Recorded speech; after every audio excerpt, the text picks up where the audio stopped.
I believe the golden goose here is content that connects. Content that connects, content that helps people to connect in person. If we're talking specifically about in person, your content is a vehicle, it's not the end. It's a mean to get to connection, because this is the biggest draw post-pandemic, the events of the 20s, as I call it, because we're not back to 2019 levels. Right. We're in 2023, we're not going back, we're going forward. Things have changed.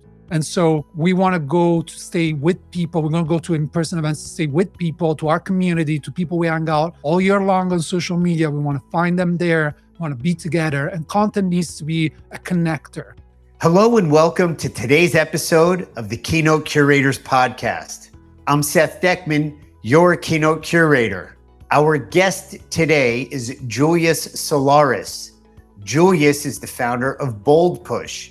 Bold Push helps events make sense of the roller coaster happenings within the event industry. This includes go-to-market strategies, complex content implementations, and laser-focused demand generation programs. Julius is a master at helping organizations bring the magic to life in their events. This is a broad-ranging conversation that is rich in content and full of insights that will help you deliver a better event. We appreciate you joining us. You'll be smarter for it. Where does this podcast find you today, Julius? I'm in beautiful Las Vegas, Nevada. Clark County, beautiful Las Vegas, Nevada. Yeah, just the land of keynotes. the land of general sessions. Yes, for sure. So Julius, our listeners today who are primarily meeting professionals, event planners, event marketers, conference planners, that's who we're speaking to. And I just want to talk to them for a minute, that they're in for a real treat today. Julius has a breadth of experience in the meeting professional space, if you will. And really, we're going to tap into that expertise today. You've been called, from what my research says, one of the most influential people in the events industry in the past 10 years. You're the founder of Bold Push, which is a management consultancy. But what I want to do is have you tell a little bit of your story, where you are today, what got you here, and how it's important to our audience who are meeting professionals. Sure. Yeah, what a great opportunity. This story is getting longer and longer. I'm getting old, Seth. Okay, so we'll take I don't know if we'll take the Instagram short version, but we won't take the encyclopedia version. I'll make it quick. So I founded a website called EventMB in 2007. And, that started as a blog. I had a passion in events. That was the only thing I could talk about at the time. They were saying, like, if you can write 50 articles about a topic, then you can start a blog about it. And this is what I did. And it was about events. And it was about the intersection of events, technology, social media. That was, all the hype at the time. And, I started my blog. It was a hobby for a while. Then it became a business. Then it grew to become one of the sort of top resources for event planners worldwide. We had incredible traffic, and we did a breadth of research also in terms of event apps, event registration, everything about event technology. I had the pleasure to work with all of the event tech companies you can think of in capacity of media, and also destination venues and the likes, until 2019, when we sold that website to Skift, and it became part of the Skift family. Now it's called Skift Meetings. Specifically, obviously, during 2020, we were at the forefront of COVID and virtual events and whatever was happening about that. We ran 5 events with almost like 60,000 people attending. It was like shattering any records for the industry. And I made the switch, and I sort of crossed over to event tech, first with Swapcard, and then I became VP of marketing of Hopin. And obviously that was a ride in itself. And more recently, a year ago, I started Bold Push. We do a lot of content and research there as well. We have a community and a sort of subscription model for that, as well as consultancy to a number of clients, agencies, event tech, venues, you name it, we're there. Wow. That's like 10 episodes of a lifetime right there. We could do a little docu-series on that. I want to go back to, the EventMB. Why do you think that, you referred to it very quickly because you were trying to kind of get all of that in. But why do you think it became such a valuable source of information?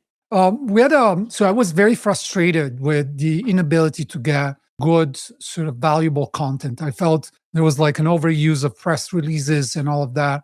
Yeah, I wanted to find better ways to communicate. And also there wasn't a lot of people talking about event tech. There was the amazing Corbin Ball was there. There was a lot of Right. the beautiful sort of a perspective that he had about event tech in general. But then, yeah, I wanted to talk about tech. I wanted to geek out. I wanted to talk about social media. I said that like hashtags were going to change the way we do events. And yeah, I just wanted to find my own space. To be honest, it started more for myself. Honestly, being Italian, like not even my family could read what I was writing in English at the time. So I was like, it felt pretty lonely for years and years. And so then it became a little bit more of a, structured project. But I feel the interest has been always, I've been very direct. I've been speaking my mind, no filters. I don't like filters in general in the industry. I feel it's an industry that, it's kind of preventing itself from growth because of being too nice to everybody or like trying to accommodate some logics. And so I try to, be sort of a little bit of the shaker of the industry and try to tell things as they are, fair and square without any type of bias. I've always been unbiased. I always spent a lot of time not to be involved, even if we sponsored most of the research. I never made any favors to everyone. I never published a press release. I'm very proud of that. So, it's always been like, boom, content value to the people. So, yeah. Yeah. And it comes through that passion, but also the value there. And I love just a recent post, I think it was on LinkedIn, where you held up a handwritten sign and said something about, and help me out here, just because you have 1,000 breakout sessions and all of these panels doesn't mean that you have good content. It was like volume or quantity versus quality ideas. Oh my God, paraphrase? Is most that right? embarrassing moment of my life. I had to sort of stand in a public space. So actually somebody challenged me on LinkedIn, on a previous post. I was holding a much smaller sign in my house saying, take a break, no event is worth your mental health. Take a break today, take today off. So it was like something fun I did. And someone said in the comments, oh, I can't wait to see you standing in the middle of the crowd with a big sign. And this is exactly what I did. So I went out and it was like one of the most embarrassing moments of my life, probably. But yeah, the message was, 1,000 speakers and 30 tracks are not going to make your event better. Right. And it's essentially about that, right? It's about finding that quality and that experience. And this is what people want today. And I think, if we could dig a little bit deeper in that, if you don't mind, I think today, some of the more obvious and visible changes for meeting planners and how meeting professionals and how they're arranging agendas is less time on the stage for executives, keynote speakers, and panels, and more time creating spaces, whether they're physical spaces, technological spaces, or opportunities, activities to connect, to network, to have a mental health break, if you will, for lack of a better phrase. And this is a post-pandemic thing that I think has a phenomenon that has kind of stayed the course. Are you finding that? Absolutely. Totally. First off, like attention spans, I feel, one of the biggest impact of virtual events during the pandemic has been sort of that, pace of events changing for good, I feel. We used to do like an hour keynote, an hour panel. Like I can't even fathom the idea of like being in a dark room for like an hour. Like shoving everything in, like 10 kilos into a 5-kilo bag, Do you remember, Seth, like the first event you've been at after the pandemic, like how that experience was? Like, I'm sure it was exciting, but also like, do you remember like, being dark in a room? I mean, it felt like pretty intense. I don't know about you. Yeah. It was it was a little prehistoric. It was odd. There was excitement being back and connected, but there was something different in the energy. People's expectations were different. It was odd. Yeah. So you feel it. We don't know yet what it is at 100%. Definitely one of the results is like shorter sessions for sure. I've been lucky. One of the projects I'm working with Ball Push is actually based in Europe. I'm working with one of the most influential content creators in Europe who has a large following of businesses. So this is like sort of a consumer play in a business environment almost. Like he's got 4 million followers across social networks. And we're planning his first event, which is set to be 100,000 people participating online. So with clearly it's virtual. It is virtual first hybrid. So we're starting from offline in terms of the production, but it's going online mainly. So Okay. it's interesting how content creators think about events. That's changed my perspective as well. Because obviously, we're selling sponsorship, we're doing a lot of the usual stuff that you do with events. But like during a meeting, it was telling me, listen, I don't want to do the usual business event where everybody gets down and like start listening to these people, talking and nobody cares. And why don't we turn every session into an activation? Why don't we get, I don't know, the CEO of one of the top telcos in the world to play ping pong against me and like, tell about their story? Or why don't I get, another CEO to play chess against, I don't know, the major champion of chess in Europe to play against him and like tell the story that way. So I feel like we need sort of social media moments, we need video, we need audio, kind of need to create experiences around the content because content itself is not enough as a draw to events anymore. I can find content anywhere. You're doing content right Right. now. It's so Yeah. valuable. Why do I need to travel just for that? Right. And it is true. I mean, we're creating content right now. Meeting professionals are going to listen to this. They're going to get value out of it from an industry expert like you. And I'm not just blowing smoke up your butt, but that's the idea that they can come here as a resource, but there is a level of saturation. So it sounds to me what you're distinguishing or what you're pointing to is how in this hybrid, in-person, even virtual, what's going to distinguish it from just this mass of content that's constantly being created?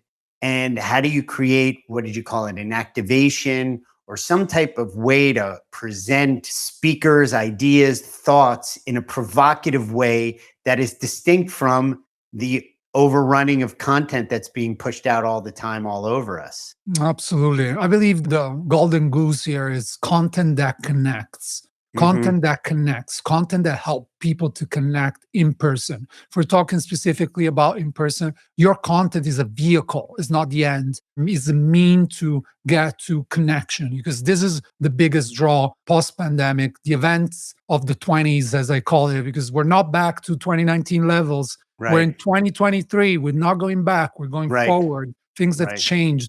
And so we want to go to stay with people. We're going to go to in-person events to stay with people, to our community, to people we hang out all year long on social media. We want to find them there, want to be together. And content needs to be a connector. Content needs to spark discussions, to get people together, to do breakouts. This is why smaller events are having a second life, if you think about it. It's either very large events that are kind of catalyzing all the people to go in one place. And you can't miss that. IMAX is coming up. It's for our industry, it's like pretty much that, right? Everybody's going there, so right. you're going to find your audience there. Or very small mastermind, intimate VIP dinners, micro conferences as they call them, right? Alpha day, 2, 3 topics, not overwhelming. But like you maybe do some activities, some experiences, some connections, some hiking. So that's how the event industry is transitioning post pandemic. Yeah, you took the words right out of my mouth because I feel, we've been doing this podcast now. We're going to push out our 50th episode. I kind of pinch myself. It's Congratulations. Thank you. It's pretty cool. It's been an interesting journey. I asked myself rhetorically, it's an inquiry that's honest, like, why am I doing it? Right. And my whole goal is one channel is provide information, provide value, provide education, but people can get education and choose it forever they want. I want to be able to provoke a connection and provoke a conversation. You holding a sign up in public is provocative. You being on our podcast and telling your unfiltered truths and what you see as the trends that are coming up, whether they're conventional or not, is provocative. Because in the sea of sameness, Julius, it just seems like you look on all these shorts, this Instagram, YouTube shorts, there's just a sea of sameness. Everybody's hashtagging. Everybody has an inspirational quote of the day. And I like what you're sharing about what you're seeing, at least in the near term, this activation and a way to be provocative. And it requires creative thinking. It requires really stopping and thinking rather than going into the cookie cutter agenda, sponsors, exhibit, cocktail, offsite activity, et cetera, et cetera.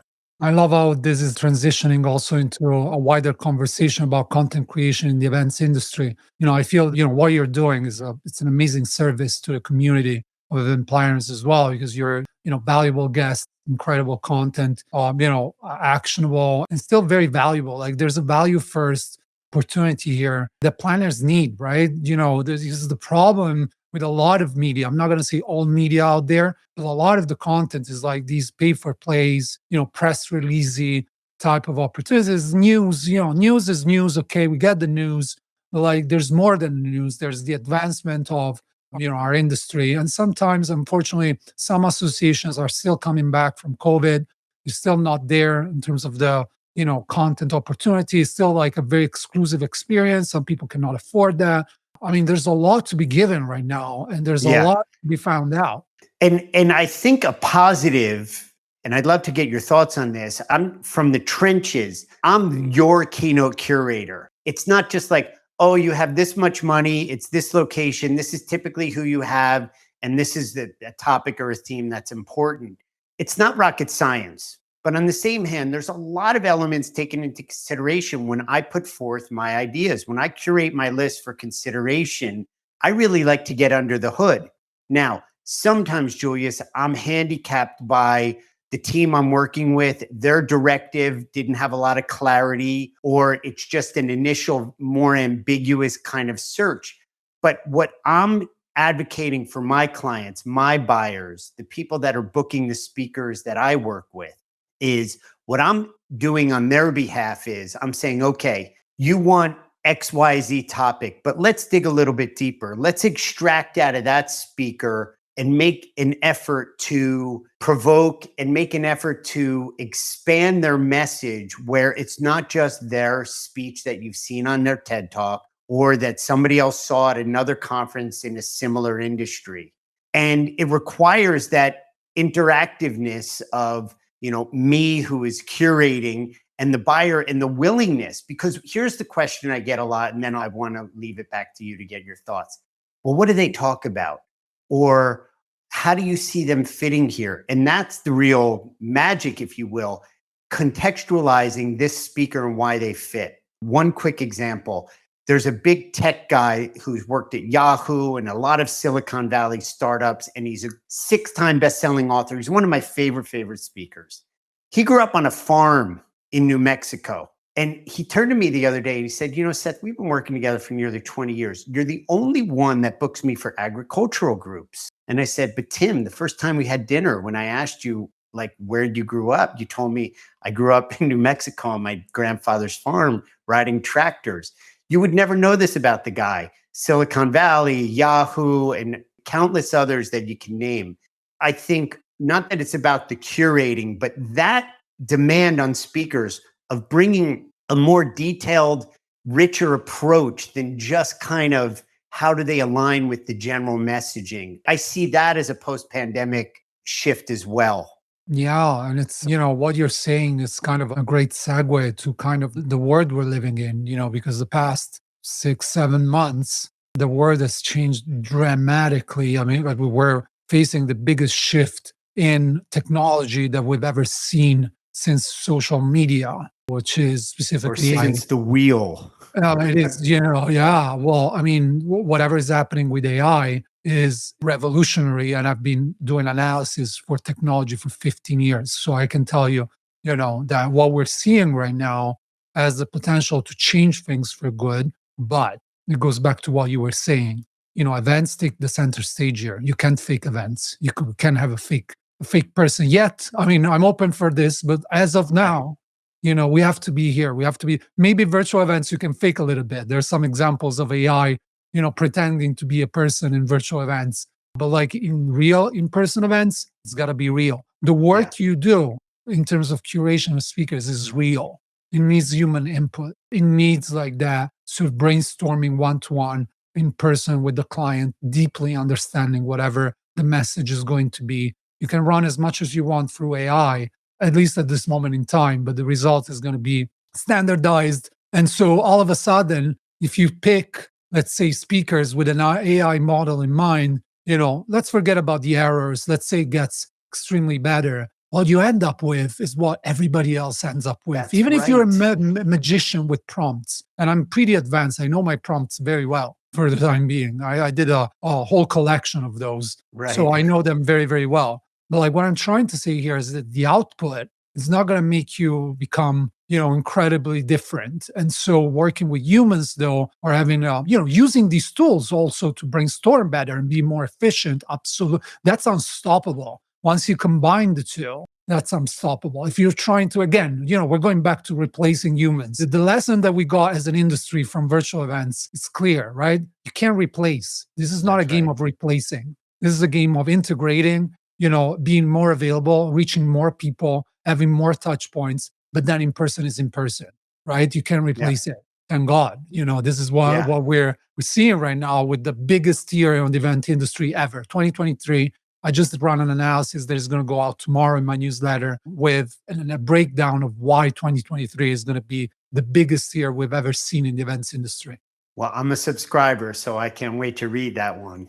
No, I mean, the data points are incredible. Questex, like a large organization in the billion-dollar revenue, well, actually, $500 million revenue, just announced Q1 was the biggest ever in 20 years in their history. Wow, in 20 years. Yeah, and that comes after Tarsus in August said August 2022 was the biggest August in 70 years. That comes after Cvent being acquired for $4.6 billion and having a 21% increase year over year on the last quarter. Yeah. Mostly driving for in person. Live Nation, if we're going to want to cross over outside of business, biggest year ever.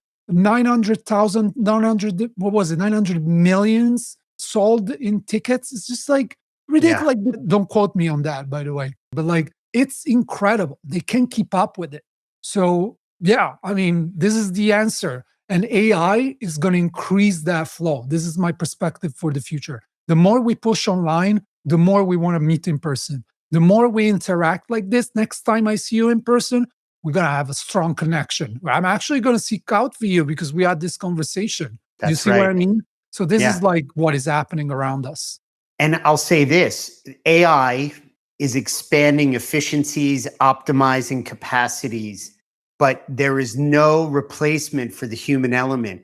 So as much as there's an expansion with artificial intelligence and you can master the prompts, there's also a constraint to it. And if you solely depend on that, you're removing that texture and that human element. And this is something that meeting professionals need to understand. Use it as a tool, but it's not the end game. Absolutely. Let me add even more context to that. So Please. let's say about like you choose to be in the event industry because you love people. The last thing you're passionate about is technology. Well, usually is like so counterintuitive. You don't get into events because you love tech. Right. You love offline. You love being, analog as much as possible. So this is probably the best time right now for those people that sort of neglected the technology and neglected, data, as a means to scale your event coverage. Because honestly, without tech and data, you can't scale your event program. If you're serious about this as a business, we're not talking about like once in a while. You want to grow it into a portfolio and be in, millions revenues. You got to use tech and data. There's no way around it. This is the best time for these people because it's becoming so approachable. It's becoming so easy. Like literally, you just have to ask and you get it. That's a seismic shift in technology for events. There's been traditionally very clumsy, very difficult, too granular, Excel spreadsheets on steroids in most cases, right? Right. So very difficult to use. So all of a sudden, the event tech scene is ripe for incredible disruption where literally everybody can come along and say, set up the website like last time, find me all that list from that event that I did with all the people specifically in Long Island, or, tell me 10 marketing tweets that I need to put on and like do it all for me like in 1 second and set up. It's done in minutes. Stuff that used to take people and hours of work. Yeah. And dive in. Don't run away from it. Dive in like a moth to light. I work with, as you can imagine, you probably know a lot of them, a lot of tech speakers, people in the airlines industry, in the hotel industry that are related to the tech and the platforms that they're building out. And, they all say you don't have to understand it 100%, but what you have to understand is you have to want to understand it. You have to begin somewhere and get in there. We use it on our team in some ways, and we're kind of finding our way and feeling it out, but we're using it and it's yielded some interesting results. Julius, I want to shift gears a little bit because I want you to share a little bit about Bold Push, which is your current venture. You mentioned it earlier in our conversation. I've heard it described as kind of a Netflix for the events industry, where it's an all access platform, master classes, recordings, executive decks, strategic tools, and the like. Could you expound on that for us, why it's relevant to our audience, to meeting professionals? It's an exciting venture. I want to hear it from you a little bit more. Thank you, Seth. I appreciate the opportunity to share with your audience as well. Listen, all the content that I've created through the years at EventMB, all the analysis, all the research, has been traditionally sponsored and supported by companies. With Bold Push, what I did, it was going direct to consumer, direct to planners, and sort of create, do a lot of research and a lot of analysis on event tech, on, outlook for the event industry, all the data points that you need together with, whatever is trending, the trending topics. I'm about to release a new piece on event-led growth as a go-to-market strategy for event marketers that are specifically looking at events as means to generate growth for their business as a standalone approach for their go-to-market strategy. So we're talking about very advanced type of Gartner type of research, right, that you would find specifically tailored for the events industry. There's no such thing as that outside of Bold Push. I'm very confident to say that. This is what, I share with my clients. I put also in documents to make it more accessible for everybody so that they can access it, on a nominal fee. It's 18 different pieces of content available that you can, dig into, from presentation to reports to tools. I have a collection of, say, 200 marketing growth tools taken from different websites one by one and sort of collected with filters so that people can find the ticketing strategy. So there's so much. Curated. So much value. Curated. Yeah, exactly. Curated. And there's a community aspect to it, isn't there? Yeah, I mean, we're starting a community with that. We're announcing in a couple of weeks. It's going to be event driven, so I can't share much, but we're starting with a powerful guest. As a keynote selector and curator, I want you to hear your feedback about it, because this one is going to be pretty groundbreaking. Yeah, no, I think that's very, very cool. We could go on and on about tech, and I want to keep the through line around technology, but we can't avoid artificial intelligence as a topic, a theme, an important idea that events are taking hold of from keynote speakers presenting. Diversity, equity, and inclusion, ESG, health and wellness, innovation. These are all topics I know you've run across, not only in post-pandemic, but ideas that have been percolating below the surface and now are in full visibility. What other key industry trends should we watch for this year or in the near term? Yeah, listen, I mean, the impact of AI is there. This is probably the most devastating one in terms of positive devastation, I feel, for our industry. This disruption is going to be incredible. So I'm looking at that. The role of the intersection between virtual and in person is something that I'm looking at. The dynamic there is far from over. Mark my words. So there's definitely something that I'm keeping an eye on. Then obviously we're transitioning to experiences, activations, that part of like having the audience involved, networking, structured networking, how you get people to meet. Like, we can't rely on serendipity. If you remember this, Seth, during the pandemic, we had this moment where everybody was saying, I miss in-person events because of serendipity and bumping into people. That is great, but that diminishes the work of event professionals, I feel. Right. Event planners are master of networking architecture. They need to be able to create opportunities for networking. We can't just cram people in a room, give them alcohol, expect the magic to happen. You Especially mean alcohol, you can't base your entire event on hope? Yeah, exactly. I mean, because you're an event planner, you're not an event guesser or whatever, right? Hoper. Exactly, hoper. And so one of the most controversial discussed posts that I've done on LinkedIn over the past couple of months has been on alcohol at events. With some people in tech completely banning it all whatsoever, like at scale at their event, because of the ramifications of it. And so there's a whole discussion about that happening right now, with people saying should be able to make your own choices. Some other people saying, listen, whenever we have alcohol, we're in for troubles at events. So some people are taking a harder stance on it. So that's definitely happening this year. This is a larger conversation. Then there's stuff like, codes of conduct and sexual harassment and stuff like that is happening at events, and like how intentional we are about that. So the DEI Yeah. spectrum is evolving just from representation into pure inclusion of across the board. And technology comes back as part of this, right? It's like not everybody can travel to events. If we're looking at internal events, they're really spread out in different offices. So you have to guarantee the same experiences for other employees. They're not second class employees. So all of a sudden, virtual becomes very important to that. So yeah, again, it's very in flux, right? It's Yeah, it's it growing is. exponentially. So I'm Yeah. very excited about 2024. That's going to be a year of consolidation. Every area that you touched on and every group in this umbrella of diversity, equity, inclusion, and beyond, that could include the mental health aspect of it. Not, oh, we're going to have a session where everybody meditates, but in the structure and the planning, not the hoping or the guessing, is, are you constructing the agenda? Are you giving it white space? Are you giving people to breathe? Are there open moments where it's kind of a feng shui of there's emptiness to create something or not? And I think the inclusiveness idea is being expanded.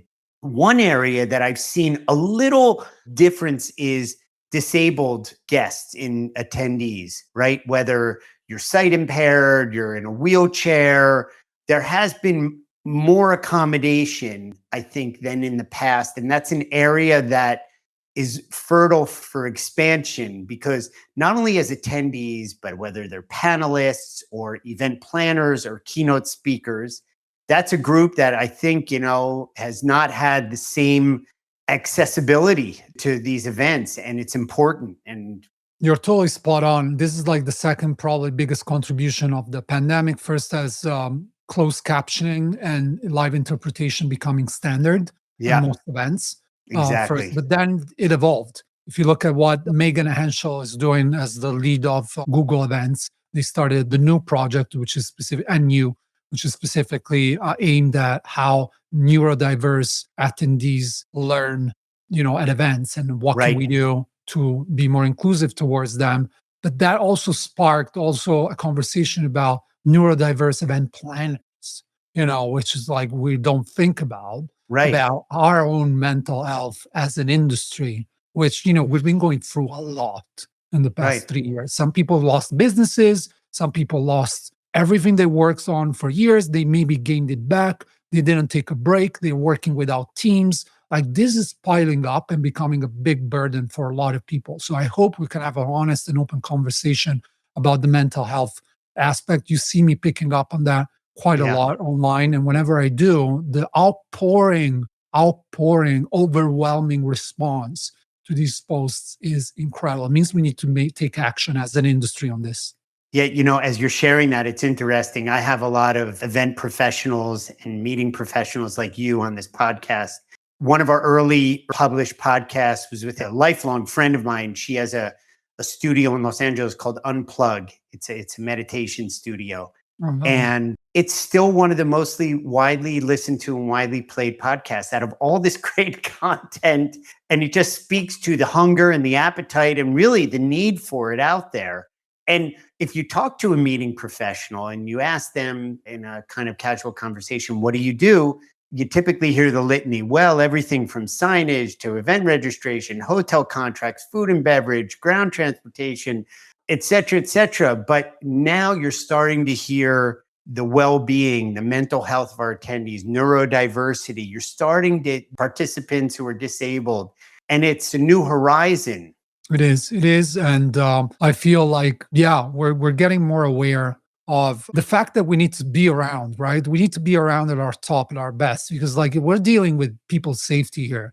You mentioned earlier that events are not rocket science, but like they have a massive impact on people's lives. And Oh, big so, time. like you're dealing literally with safety. You're dealing, with like very dramatic consequences if you're not at your best.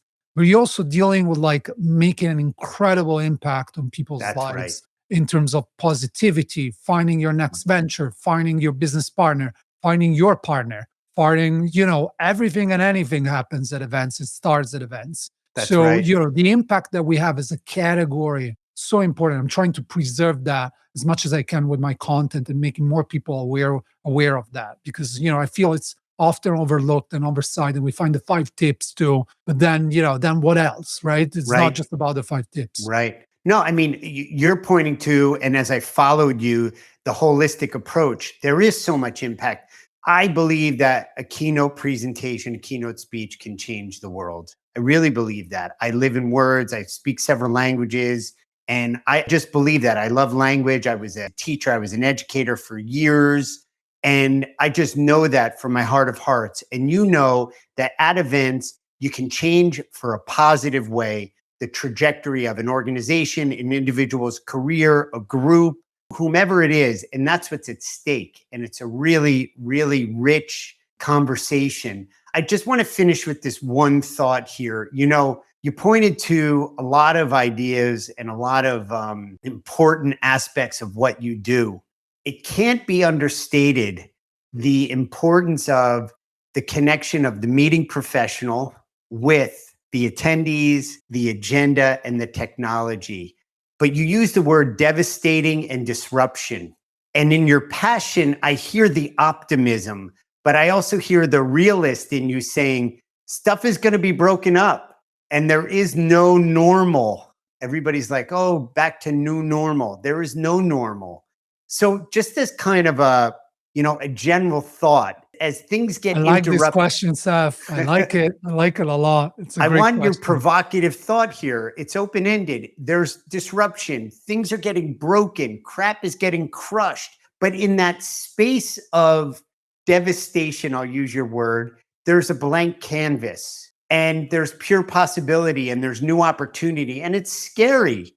And I can hear that in your passion and your optimism. So I'll just give you just a couple of insights and thoughts on that. This is a loaded question. I love it. It's incredible. I feel my calling, my mission is to warn event professionals and make sure they're ready for whatever is ahead, right? I've been doing it for a while. I felt like, someone screaming out loud in 2018 and 2019, telling people, listen, you have to deal with the fact that technology is important. You have to deal with virtual events. In fact, in 2019, November 2019, on my usual annual event trends, I put virtual events as the first top trend for 2020. Obviously, for completely different reasons. Right. But this is tells you my story, trying to warn people that, you got to be aware that this is happening, this is about to happen. So I have this role in the industry. I've had it for a while. And, the people that invested in tech sort of came off pretty solid out of the pandemic. They were able to have continuity and then go back to what they were doing. Then there's a part of the industry that I cannot deny is there. And it's probably the majority, still the majority today. There's kind of, in their word, they meet, once a year, whatever. They go to all the same events, it's all the same people, and they're in their bubble. And you see how open they are to disruption, because as soon as they have a need to say, do a LinkedIn post or a Twitter post or whatever, nobody's caring. Nobody's caring about them because they don't have any relationship whatsoever with this part of the industry that has been trying to change things for decades now. And so I feel that disconnect is going to be way more increased by what we're seeing right now. So either you're part of that or you're part of whatever is coming ahead. And I feel that's going to be a defining moment for a lot of people within the industry. Embrace the change, be part of it, because what the pandemic showed is that nobody bans an event professional. Nobody and nothing, not even a pandemic. That's right. We still came out of it, and look at this, we're having the biggest year ever. Saying something like this in 2020, would have been revolutionary for a lot of people that were reaching out and telling me, I'm losing my business. I have no clients. What am I going to do? I don't know what to do. We figure it out. But you got to be part of those people embracing the change, not the status quo. Yeah. And I think that the proof is in the pudding. As you said, the majority are still not there, but they're coming along. And with the rapidity of the change and how the landscape is moving so quickly, people are coming. And, that's where they want to be. Let me tell you something. Julius, I feel like go we're ahead. facing, I'm going to close with that. We're facing probably, again, one of the biggest crises for the industry is going to be the sustainability crisis. Events, in-person events specifically, the more you grow an event, the more impactful you are for the environment. That's not a That's good right. association to have, looking at what the trend is like for sustainability in general. So that's potentially, again, another existential crisis that we're going to have in the industry. You got to get ready for it. You got to get ready. You have to learn to understand what, zero impact means, what, negative carbon footprint means, what being sustainable means, what integrating virtual events means. All That's these right. things you cannot forget and see, think that they don't exist. They exist and they will Right. have an impact on the industry. How you're ready for it makes the difference. Right. And I think, Julius, what I meant by it's not rocket science, it's to say that we're not landing a lunar lander on Mars, but there are complexities that are new and unknowns that are requiring a whole new level, a whole paradigm of thought and approach. And the creative ones that are open and for possibility are the ones that are going to flourish. And we've seen that in our industry. The ones that are up now and running have taken the ball and run with it. But we're kind of coming to the end of our time here. It's a rich conversation. I often say we leave something on the table. Maybe we can come back and visit in 24, which is, it didn't go unnoticed. You said that that's the year to look out for. But what I'd like to finish with is our 20 questions. It's a little bit of a departure from our conversation. So are you ready to go? Bring it on.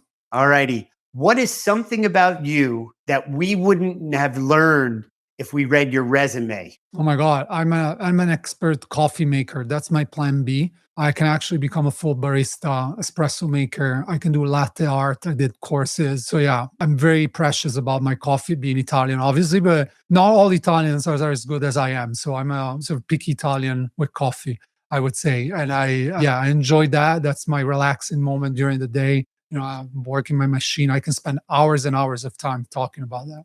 Sounds super creative. What are the 3 things that are must-haves for you when you travel?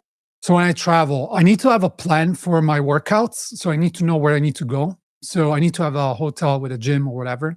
I need to have some good food with me. Food and health are very important for me. So that's important. I need to know the closest espresso bar to wherever I am going. So the best coffee place, so that I know in the morning I'm going there and I'm getting my fix. What is something that you suck at that you would like to be great at? I can sell. I'm a horrible salesperson. Even with my clients, I'm a mess when I do discovery calls and stuff like that. But I connect with them on other levels that eventually business happens and it's great. But, I'm onboarding people to do that. I'm also good at recognizing what I'm not good at. I would love to be more attentive to details. I'm more of a creative personality. And my team sometimes hates me for that, for sure. Right. It can be a little bit infuriating, I bet. Oh, yeah. What's something, well, let me ask it this way. What makes you laugh? I laugh a lot. I love comedy. I love, stand-up comedians. I go and watch them here in Las Vegas whenever I have an opportunity. There's a lot of them. I love comedy a lot. I miss the fact that we don't have enough comedy movies out there. I'm looking out for Sebastian Maniscalco coming out with his next movie. That's going to be top moment for me because I literally love to go to a movie theater or to a theater in general and laugh. What's the next place on your travel bucket list? And listen, I'm traveling in 2 days. I'm going to Indianapolis to watch Gary Vee for his VCon to do an event report out of it for the beauty of the event planners to enjoy. I'm going to do sort of an analysis of his event with a sort of different type of event, NFT based and all of that. So Indianapolis, I'm coming. Different flavor. Look out, Indianapolis. Here comes Julius Solaris. Last one here. How do you keep your stress under control? Workout. That's the only way, to be honest, that works with me. I go every day, even if I just have to walk, I have to do something. I need to move, especially with our work, staying at the desk 12 hours a day. You kind of need to get the move on. So that's important for me. And then family, spending time with my family is very important to me as well. Yeah, I hear you. I ditto that. Well, Julius, we've come to the end of our road for the moment. I'll call it a little bit of a rest stop, because I'd love to pick this conversation up down the road. I just want to thank you for the service that you provide for the industry, for the meeting planners, informing them, educating them, and providing a roadmap for the future and tools and just key analysis that makes a difference for them in what they do. And then for me, just your generosity I reached out to you in a very modern way through social media. I had been following you. I found it interesting. It was provocative, and it's an honor. I would be completely honest. When I reached out to you, I was like, God, I don't know if he looks at my podcast, maybe I'm not up to snuff, because this guy is a big player here. He's had some big ideas and some big organizations that he's worked with. Let me tell you, like the honor has been reciprocal here. Like, you do a great service to the industry with your podcast. It would have been incredibly stupid of me not to be here, because it's such a great opportunity to talk direct. I caught up with a lot of episodes, and there's so much value in that. And I thank you for what you're doing, for the industry. We need more of you. We need more of us doing that for the industry, because this industry is like, right now we have all the attention. So now is the time to show the world, how we're geared to change it. That's right. Game on. Let's do it. Thanks for spending time with us today. If you enjoyed this video, like and subscribe to our content. We'll keep bringing you the latest industry news and insights. Don't forget to follow us on social media so you never miss an update. And if you're looking for a keynote speaker for your next event, reach out to us directly or visit our website at thekeynotecurators.com.